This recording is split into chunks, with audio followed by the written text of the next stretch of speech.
When you watch cartoons like Fantasia and Betty Boop and the Looney Tunes, you might think all the great animation has been done. Marv's proving that cartoons can still be high art. A literary form that started out as high art and has been turned into product is horror. Mary Shelley's Frankenstein, Bram Stoker's Dracula, Edgar Allan Poe's The Raven.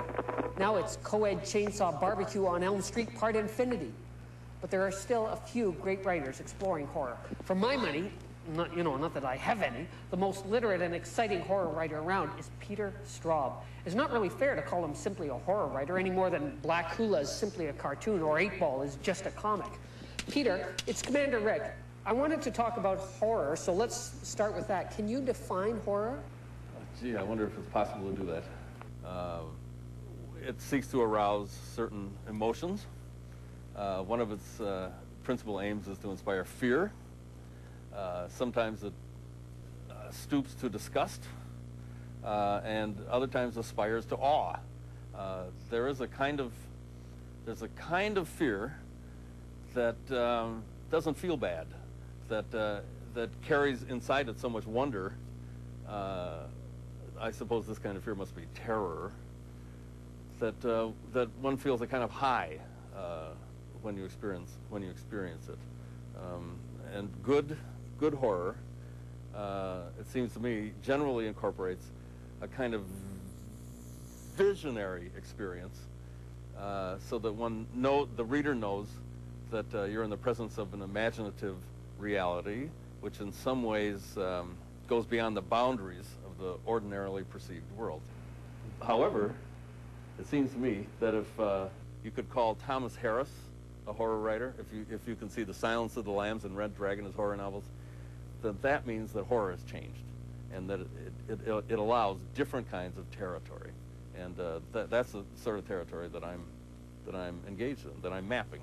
I'm offering you a psychological profile of Buffalo Bill based on the case evidence.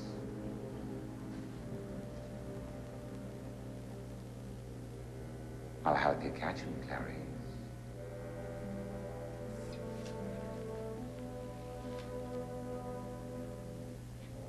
You know who he is, don't you? Tell me who decapitated your patient, Doctor. All good things to those who wait. Peter, when you were a kid, there were dozens of cheap horror magazines around. I know Stephen King loves that old pulp fiction, and he writes at about the same speed as the pulps were churned out. Were you inspired by the pulps? I've never really been in love with pulp fiction in the way that so many people who do the kind of thing that I do are.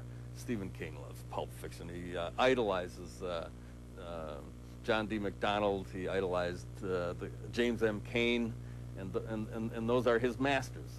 Most horror writers that I know loved Weird Tales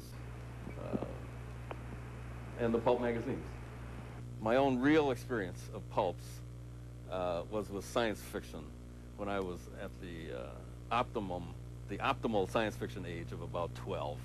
And I was also the optimal sort of science fiction type. That is, I was a bright, lonely kid. And I read this stuff, and it seemed to give answers. It spoke right to me. It was all about people just like me. And it didn't pay any attention at all to the literal, boring, bourgeois world that surrounded me. And so for a long time, I read those things. I mainlined them. I didn't read them. And what about comic books, which you mention fairly often in your stories? Oh, when I was a child, I loved comic books, and like everybody like that, my mother threw them out. And if I could retire now if I had all those. Now, I like graphic novels. Some graphic novels seem to be extraordinary and exciting. There's one called The Sandman that I read twice, and I'll read again because it's a real novel. It's extremely imaginative. It goes places that comic books never dreamed of going. I mean, it really goes right into horror, and it also contains a good deal of humor. It's a very impressive thing. Peter, your brother is a Vietnam veteran, and so is Michael Poole, the protagonist in Koko. The novel explores the horror of Vietnam, but that doesn't seem to be the main point. Koko is more than a Vietnam story and more than a horror story.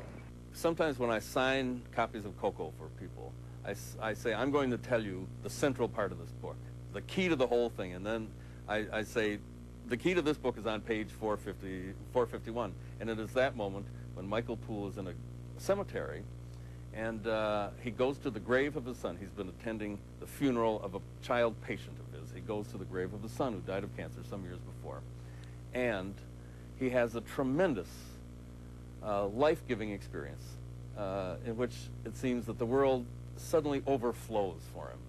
He smells a great smell of flowers. He sees beings stream from every particle, every cell of whatever's in front of him. And it means that the world, though not benign, is not malign either. It's a field of great richness and glory, which one can appreciate from time to time. So it would seem to me to be unfair and skewed not to include that.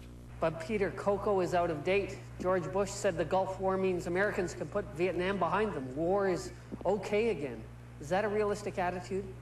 It makes me ache, because I know that sooner or later, a whole generation of young people are going to walk head first into a landscape desolated by grief. When I see people cheering and I look at those soldiers, the pilots come back from missions higher than kites. I mean, just elated. I feel grief already, because I know that sooner or later they're going to see things they'll never be able to forget, and the world is going to turn dark. It's a terrible, terrible thing. I do not celebrate the military spirits, and I think we should always try to do almost anything to avoid war. I couldn't agree more. Thanks, Peter. It's been really good talking with you. Take care. Amazing guy, eh? All three of them. There's a lot of product out there, but there's also some real heartfelt work being created. Styles are changing, techniques are changing, formats are changing, but the real artists are still working from whatever that place is that artists work from. Their houses, I guess. Next week on Second Nature, we ask teenagers if they think laser light shows at rock concerts are damaging their eyes, and the majority tell us, pardon me, I can't hear you, speak up.